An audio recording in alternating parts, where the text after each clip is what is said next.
नमस्कार प्रेक्षकांनो. तारिणी मालिकेच्या आजच्या भागामध्ये मात्र इकडे आता तारिणी समोर खूप मोठा रहस्याचा उलगडा झालेला आहे.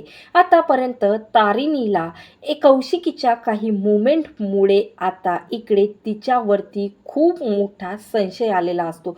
पण दुसरीकडे आता जेव्हा ती कौशिकीच्या विरोधात पुरावा शोधण्यासाठी आता घरामध्ये तिचा रूमचा शोध घेतो, तेव्हा दुसरीकडे आता इकडे दयानंद खांडेकरांवर सुद्धा तिला तेवढा संशय आलेला असतो. तर आता मात्र दयानंदच्या एका चुकीमुळे आता खूप मोठा पुरावा आता इकडे तारिणीच्या हाती लागत खूप मोठा रहस्याचा पर्दाफाश झालेला आहे.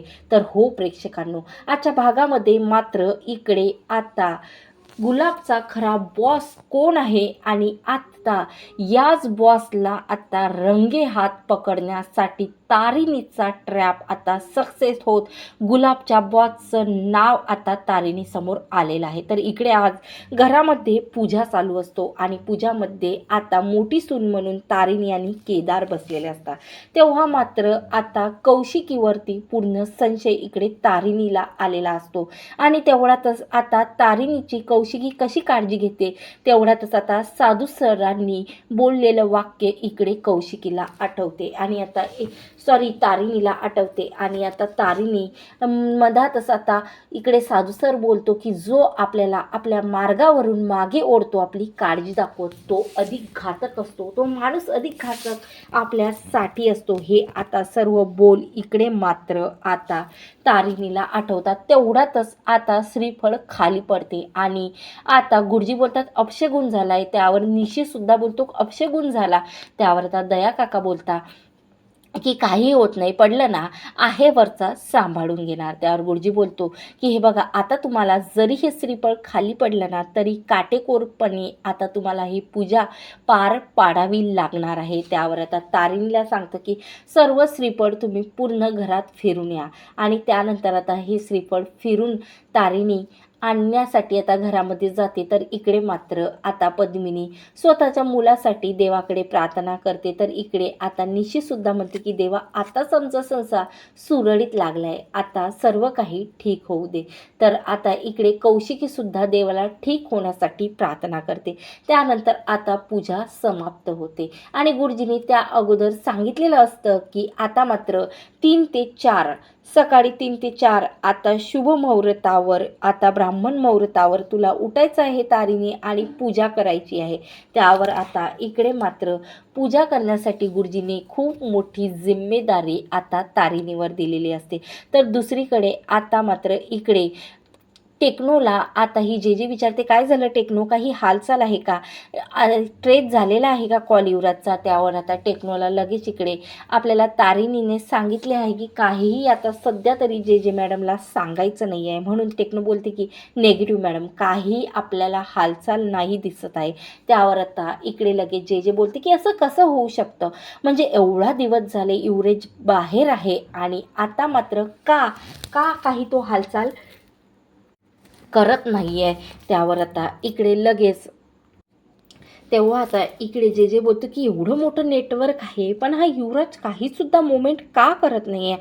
त्यावर इकडे आता नित्यानंद बोलतो की मॅडम, आता सध्या तरी एवढं मोठं नेटवर्क आहे त्यामुळे आता गुलाब याच्यातला खूप मेन माणूस होता आणि हा मेल्यामुळे आता मला नाही वाटत की याच्यावरचे काही लोक हालचाल करतील.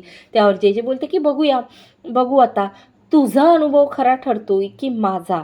आणि त्यावर इकडे दुसरीकडे आता रूममध्ये केदार आणि इकडे आता तारिणी बोलत असतात.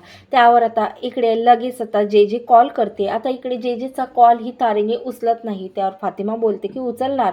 तेवढ्यातच आता जेला लगेच कॉल बॅक करते, ते म्हणजे तारिणी. आता तारिणी बोलते की लवकरात लवकर इथं ये, मला इमिजिएटली तुझ्यासोबत काम आहे, म्हणून लवकरात लवकर तू इथं ये. तर इकडे दुसरीकडे मात्र आता निशी ने ईशाला रूममध्ये बोलावलेलं असतं आणि आता त्यावर युवराज बोलतो की हे बघ निशी, काहीतरी प्लॅन सांगणार आहे ईशाई.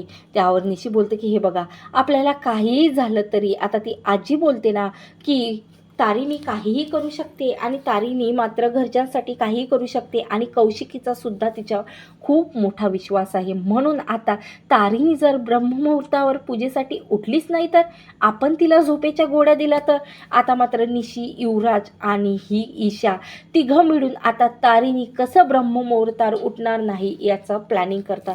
तर दुसरीकडे आता कॉलबॅक केलेला असतो तारिणीने जेजेला. आता जे बोलते की लवकरात लवकर मला भेटा.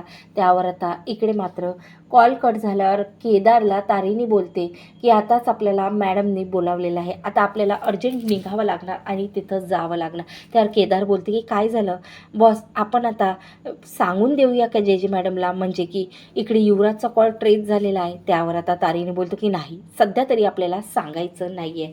त्यावर युवराज इकडे मात्र आता केदार बोलतो की पण जेव्हा मॅडमला माहिती पडणार तेव्हा काय सांगणार आहो आपण. त्यावर आता इकडे तारिणी बोलते जेव्हाचं तेव्हा बघू, पण आता आपल्याला सध्या तरी मॅडमला काहीही सांगायचं नाही आहे, कारण त्या जसे आपल्याला सरप्राईज देतात तेच आपल्याला आता काहीतरी आपल्याला तसंच करायचं आहे. तर आता इकडे मात्र केदार तारिणी निघण्यासाठी जातात. तर आता तिथं चेतना येते. चेतना बोलते कुठं चाललाय तयारी होऊन, लवकर यायचा, जास्त दूर कुठं जाऊ नका, आणखीन घरचे तुम्हाला धारेवर पकडते. तेव्हा मात्र आता तारिणी बोलते नाही. तेव्हा केदार बोलते हिला उद्या फळाहार करायचा आहे ना, म्हणून फळं आणण्यासाठी आम्ही दोघं बाहेर चाललो. त्यावर आता इकडे लगेच चेतना बोलते पण फळं आहेत आपल्याकडे. त्यावर आता इकडे लगेच केदार बोलतो की ते आजच्यासाठीच आहेत ना, आम्ही उद्यासाठी आणायला चाललो. त्यावर इकडे चेतना बोलतो की तारिणी मला तुझ्याशी 2 मिनिट बोलायचं आहे.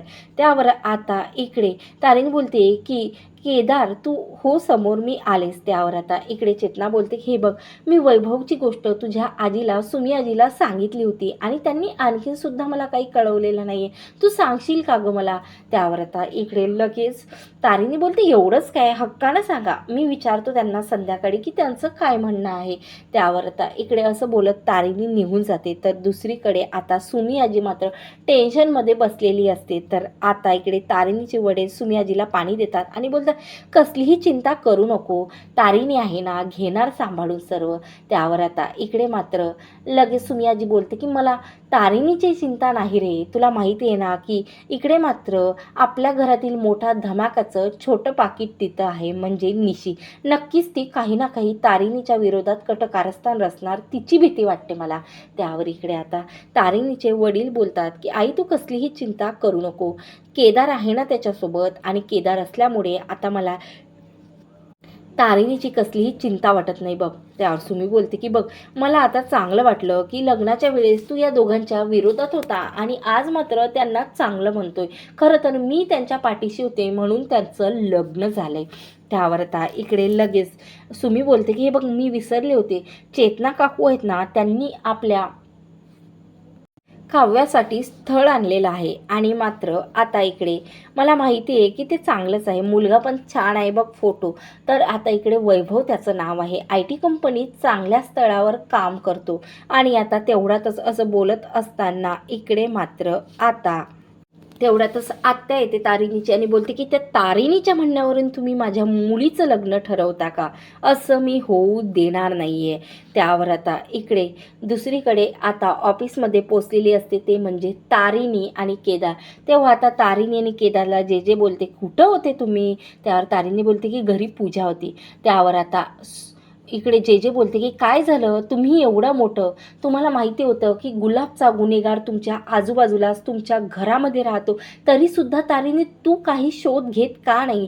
त्यावर तारिणी बोलते की ते आपल्या जवळच्या व्यक्ती आहे, घरातीलच कुणीतरी आहे, म्हणून सावधानप्रमाणे आम्हाला काम करावं लागतं, म्हणून आम्ही त्याच्यापर्यंत पोचू शकत नाही. त्यावर इकडे जे बोलतो की हे बघ, तो माणूस तुझ्या समोर आहे, तुझ्या हातचा पंचपक्वान खाते आणि तरीसुद्धा तू पकडू शकत नाही, काही तुझा इरादा तर बदललेला नाही आहे ना. आता त्यावर इकडे लगेच तारिणी बोलते की मी त्या घरची सून होती तरीसुद्धा मी सर्वांसमोर युवराजच्या विरोधात साक्ष दिलेली आहे. तेवढ्यातच आता इकडे पुन्हा जे बोलते की काहीतरी कोणावर तरी थोडासा तुला शंका आली असेल ना. तेव्हा आता इकडे कौशिकीचं बोलणं तारिणीला आठवते आणि तेवढ्यातच तिला चक्कर येते आणि आता मोठ्या प्रेमाने तिच्या चेहऱ्यावरून हात फिरवत आता जे तिची काळजी करते. आणि तेव्हा मात्र आता जेवर सुद्धा इकडे तारीला संशय आलेला असतो आणि आता इकडे प्रेक्षकांनो तारीनीच्या मनात जे जे विषय खूप मोठा आता रहस्यमय सिक्रेट जाणण्यासाठी आता तारीनी आतुर झालेली असते. तर बघत राहा तारीनी मालिका आणि अशाच नवनवीन भाग बघण्यासाठी आताच माझ्या चॅनलला सबस्क्राईब करा. धन्यवाद. जय गजानन.